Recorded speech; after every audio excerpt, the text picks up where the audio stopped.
నమస్తే అందరికీ. Welcome to భాగ్య వంటిల్లు. ఈరోజు సాంబార్ ప్రీమిక్స్ పౌడర్‌తో మీ ముందుకొచ్చేసానండి. ప్రతిసారి చింతపండు నానబెట్టుకొని, పప్పు ఉడకపెట్టుకొని, మిక్స్ చేసుకొని, ఈ ఇబ్బంది ఏమీ లేకుండా మీకందరికీ ఈజీగా చేసుకునే పద్ధతి ఒకటి చూపిస్తానండి. సో, ఈ ప్రీమిక్స్ పౌడరు వర్కింగ్ వుమెన్‌కి, అలాగే మార్నింగ్ టిఫిన్స్‌కి లేదా లంచ్ బాక్సులకి ఫాస్ట్‌గా చేసుకోవాలనుకునే వాళ్ళకి చాలా హెల్ప్ అవుతుందండి. సో, ప్రాసెస్‌లోకి వెళ్తే స్టవ్ మీద కళాయి పెట్టి, ఒక గ్లాస్ కందిపప్పు తీసుకున్నానండి, చిన్న గ్లాసు.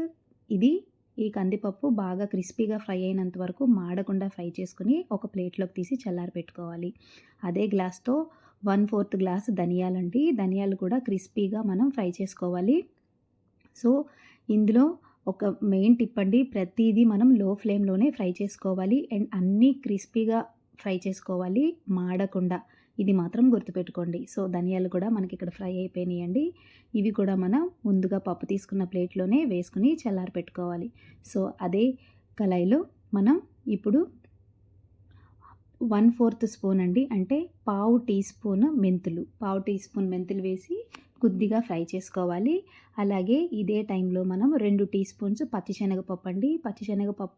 అలాగే 2 టీ స్పూన్స్ మినప్పప్పు అండి. ఇదే ఆర్డర్‌లో వేసుకోండి, ఎందుకంటే శనగపప్పు వేగడానికి టైం పడుతుంది. మినప్పప్పు ఫాస్ట్‌గా ఫ్రై అయిపోతుంది కాబట్టి ఈ ఆర్డర్ ఫాలో అవ్వండి. సో, ఇప్పుడు మనం చక్కగా అవి కూడా ఫ్రై చేసుకొని చివరిలో ఒక్క టీ స్పూన్ మిరియాలు కూడా యాడ్ చేస్తున్నానండి. సో, ఈ దినుసులన్నిటిని బాగా ఫ్రై చేసుకుని, ఇవి కూడా క్రిస్పీగా అవ్వాలి, మాడకూడదండి. బాగా క్రిస్పీగా అయ్యి మంచి స్మెల్ వస్తుందండి. ఆ టైంలో ఇది కూడా మనం తీసుకుని పప్పుల ప్లేట్‌లో వేసుకుని చల్లారపెట్టుకోవాలి. అన్నీ లో ఫ్లేమ్ మీదే ఫ్రై చేయాలండి, మర్చిపోవద్దు. చాలా ఈజీగా ఉంటుంది. కాకపోతే ఈ ఫ్రైలోనే మొత్తం మన పౌడర్‌లో ఉన్న టేస్ట్ అంతా ఉంటుందండి. కాబట్టి ఎక్కువ ఫ్రై చేసుకోకూడదు, తక్కువ ఫ్రై చేసుకోకూడదు. అదే కళాయిలో 2 టీ స్పూన్స్ జీలకర్ర వేశానండి. జీలకర్రకి ఎక్కువ టైం పట్టదు. జస్ట్ 3-5 సెకండ్స్‌లో అయిపోతుంది. ఒక్కసారి మనం ఫ్రై చేసుకొని దాన్ని కూడా తీసేసుకోవాలి. ఎక్కువసేపు ఉంచితే మాడిపోతుంది. సో, జాగ్రత్తగా ఫ్రై చేసుకోండి. సో, ఇప్పుడు అదే కళాయిలో మనం 10-15 మీ కారానికి తగినట్లు మిరపకాయలు యాడ్ చేసుకోండి. నేనైతే 10 మిరపకాయలు తీసుకున్నానండి, ఎందుకంటే మళ్ళీ సాంబార్లో కొద్దిగా కారం వేస్తాం కాబట్టి. సో, ఇవి కూడా క్రిస్పీగా ఫ్రై చేసుకుని మనం అదే ప్లేట్‌లో తీసుకుని చల్లారపెట్టుకోవాలి. సో, ఇప్పుడు అదే కళాయిలో గుప్పెడు కరివేపాకండి. కరివేపాకు తేమంతా పోయి క్రిస్పీగా ఫ్రై చేసుకోవాలి. సో, ఈ కరివేపాకు కూడా మాడకుండా ఫ్రై చేసుకోవాలండి.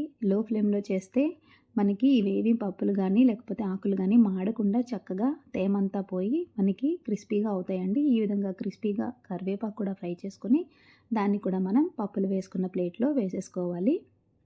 సో, ఇది కూడా ఫ్రై అయిపోయిందండి. సో, ఇప్పుడు మనం చివరిలో కొద్దిగా మీడియం సైజు నిమ్మకాయ ఉంటుంది కదండీ! ఆ సైజు మనం చింతపండు తీసుకున్నామండి. దీంట్లో నార, అలాగే పిక్క లేకుండా మనం చక్కగా విడివిడిగా మనం వేసుకొని లో ఫ్లేమ్‌లో ఒక్క 1-2 మినిట్స్ అండి, అంతకన్నా ఎక్కువ ఫ్రై చేయకండి. వెంటనే స్టవ్ ఆఫ్ చేసుకొని మనం అదే ఫ్రైని కంటిన్యూ చేయాలండి. చూసారా, స్టవ్ ఆఫ్ చేయడం కూడా మీకు చూపించాను. సో, ఈ విధంగా ఫ్రై చేసి చల్లారి పెట్టుకున్న తర్వాత మనం చల్లారగా అయిపోయిన చింతపండుని మనం పైనుంచి ఒకసారి ఇలా కిందకి పడేస్తే మనకి రాళ్ళ సౌండ్ వస్తుందండి. అలా సౌండ్ వస్తే ఇది బాగా ఫ్రై అయినట్టు. తేమగా ఉన్నది కాకుండా వీలైతే కొత్త చింతపండే యూజ్ చేసుకోండి. సో, ఇవన్నీ చల్లారిపోయి ఇప్పుడు మనం పౌడర్ పట్టుకుందామండి. సో, ముందుగా అయితే ఎండుమిరపకాయ, చింతపండు నేను తీసుకుని మిక్సీ పట్టించుకుంటున్నానండి. ఎందుకంటే ఇది లాస్ట్‌లో అయితే అక్కడక్కడ ఉండిపోయే అవకాశం ఉంది కాబట్టి ముందుగా మనం మిరపకాయలు, అలాగే చింతపండు మిక్సీ పట్టించుకోవాలి. ఈ మిక్సీ పట్టించుకోవడంలోనే మొత్తం ఉంటుందండి. ఫ్రై ఎంత ఓపికగా చేసుకున్నారో మిక్సీ పట్టించుకోవడం కూడా అంతే ఓపికగా చేసుకుంటే ఇంకా ఇక్కడ నుంచి మీ టైం సేవ్ చేసుకోవడమేనండి.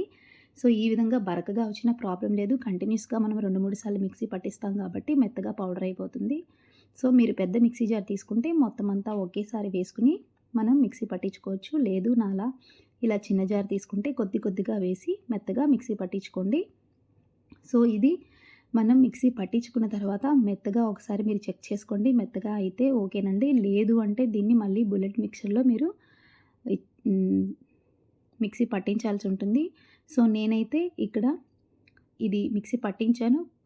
దాన్ని ఒక బౌల్‌లో వేసి అదే దాంట్లో మరలా రెండోసారి మిగిలిన దినుసులు కూడా వేసి మిక్సీ పట్టించుకున్నానండి. సో, ఈ స్టేజ్‌లో మీరు కావాలంటే పసుపు, కారం యాడ్ చేసుకోవాలి. మీరు కావాలంటే ఈ స్టేజ్‌లో యాడ్ చేసుకోవచ్చు. నేను మొత్తం మిక్సీ పట్టించి లాస్ట్‌లో కలుపుతానండి. సో, అది కూడా మీకు చూపిస్తాను. ముందుగా అయితే మీరు కావాలంటే ఇక్కడ యాడ్ చేసుకోండి. నెక్స్ట్ చూపించింది నేనైతే ఇలా ఏ ప్రాసెస్‌లో ఫాలో అవుతున్నానో అలా ప్రాసెస్ ఫాలో అయిన వాళ్ళు కూడా ఓకేనండి. ఎలాగైనా చేసుకోవచ్చు. సో, ఇది కూడా మిక్సీ పట్టించుకొని దీన్ని కూడా తీసి మనం ఒక బౌల్‌లో వేసుకోవాలి. ఇది బాగా చల్లగా అవ్వాలండి. మనం మిక్సీ పట్టించుకునే క్రమంలో ఇది మళ్ళా వేడెక్కుతుంది. మొత్తం దినుసులన్నీ చల్లారిపోయినా. సో, చూసారా ముందుగా మిరపకాయ ఉంది కాబట్టి మనకి రెడ్ కలర్‌లో వచ్చింది. ఇక్కడ ఓన్లీ పప్పులే ఉన్నాయి కాబట్టి ఈ కలర్ వచ్చింది. సో, మొత్తం అంతా మనం మిక్స్ చేసుకోవాలి. ఇలా కలర్ చేంజ్ రాకుండా. సో, ఒక్కసారి మొత్తం మిక్స్ చేసుకొని, ఒక్కసారి మళ్ళీ మిక్సీ పట్టించి, ఒక్కసారి తిప్పితే సరిపోతుందండి. మొత్తం కలిసిపోతుంది. దాన్ని మనం చల్లారి పెట్టుకోవడమేనండి. ఇది మనకి మిక్సీ పట్టించుకోవడం చెప్పడానికి చాలా లెంతీగా అనిపించినా, చూడడానికి లెంతీగా అనిపించినా ఈజీగా అయిపోతుందండి. మనుషులం కదండీ! మనం ఏమనుకుంటే అది సాధించగలం. కాకపోతే మనం అనుకోవాలంతే. ఇది మనకి నెక్స్ట్ అంతా టైం సేవ్ అవ్వాలంటే కొంత టైం ఇక్కడ కేటాయించాల్సి ఉంటుంది. సో, మొత్తం కలిసిపోయిందండి. తీసి నేను ఒక బౌల్‌లో వేసుకొని చల్లారి పెట్టుకుంటున్నాను. మిక్సీలో మనం మిక్సీ పట్టించడం వల్ల దానికి కొంచెం వేడెక్కుతుంది కదండీ! దానివల్ల ఏదైనా వేడుండి మనం అదే కంటైనర్‌లో వేసేస్తే తేమ పట్టి ఎక్కువ నిలవ ఉండదు. అందుకని మనం 1కి 2 సార్లు చెక్ చేసుకొని బాగా చల్లారి పెట్టుకుంటే మనకి ఎక్కువ కాలం నిలువ ఉంటుందండి. ఖచ్చితంగా ఇది 6 మంత్స్ వరకు మనం స్టోర్ చేసుకోవచ్చు ఎలాంటి ప్రిజర్వేటివ్స్ లేకుండా. సో, ఈ స్టేజ్‌లో చూసారా నేను ముందు చెప్పాను కదా! ఒక టీ స్పూన్ పసుపు, ఒక టీ స్పూన్ కారం, అలాగే ఒక టీ స్పూన్ సాల్ట్, పావు టీ స్పూన్ ఇంగువ వేశానండి. ఇదంతా బాగా కలుపుకున్నాను. బాగా కలుపుకొని మనం ఇలా ఉంచేసుకోవచ్చు.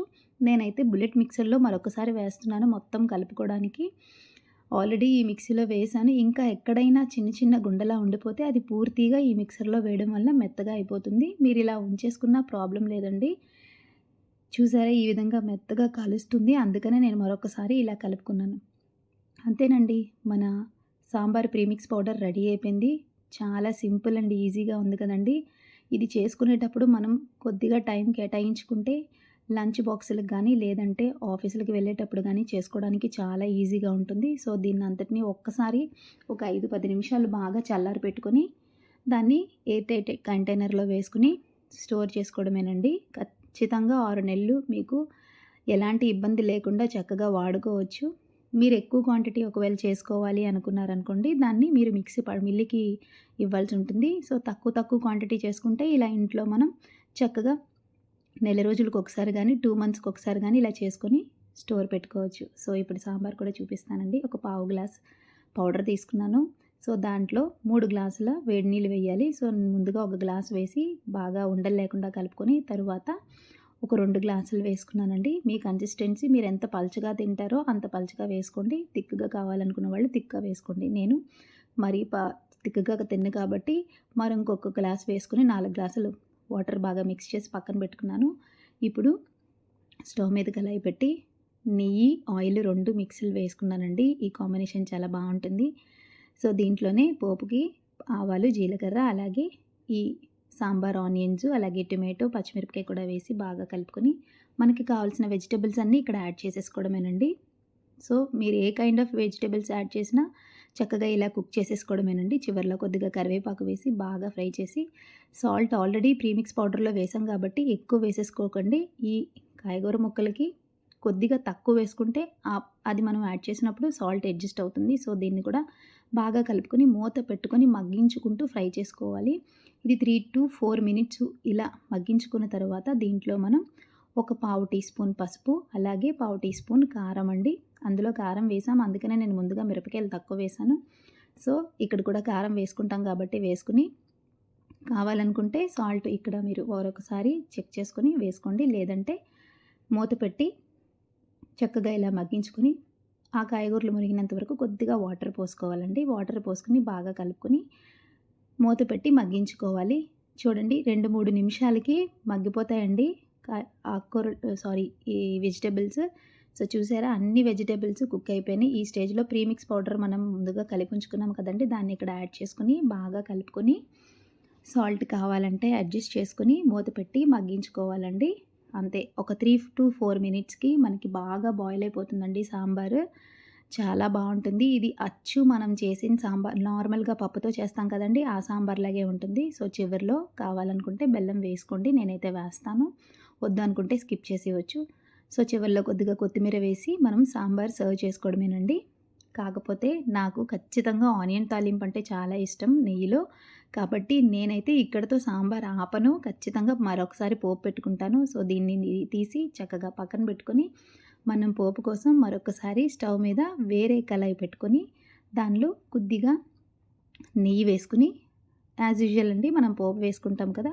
నెయ్యి, ఆయిల్ మిక్స్ చేసుకొని, కొంచెం ఆవాలు, జీలకర్ర, దంచిన వెల్లుల్లి, ఒక్క ఎండుమిరపకాయ, నిలువుగా తరుక్కున్న ఆనియన్స్, కొద్దిగా కరివేపాకు వేసి బాగా ఫ్రై చేసుకోవాలి. ఇక్కడ ఆనియన్స్ బ్రౌన్ కలర్ వస్తే సాంబార్ మరో టేస్ట్ ఉంటుందండి. సో, యాడ్ చేసుకొని తాలింపుని సాంబార్లోకి మూత పెట్టి 1 మినిట్ ఉంచేస్తే స్మెల్ పోకుండా అద్దిరిపోతుందండి. అంతేనండి, మన వేడి వేడి సాంబార్ ప్రీమిక్స్ పౌడర్‌తో రెడీ అయిపోయింది. సో, మీరు కూడా తప్పకుండా ట్రై చేయండి. చాలా ఈజీగా ఉంటది. నా ఛానల్ ఎవరైనా ఫస్ట్ టైం చూస్తే ప్లీజ్ లైక్ చేయండి, షేర్ చేయండి, సబ్స్క్రైబ్ చేసుకోండి. మరిన్ని వంటల కోసం నాకు కామెంట్ పెట్టండి. Thank you all.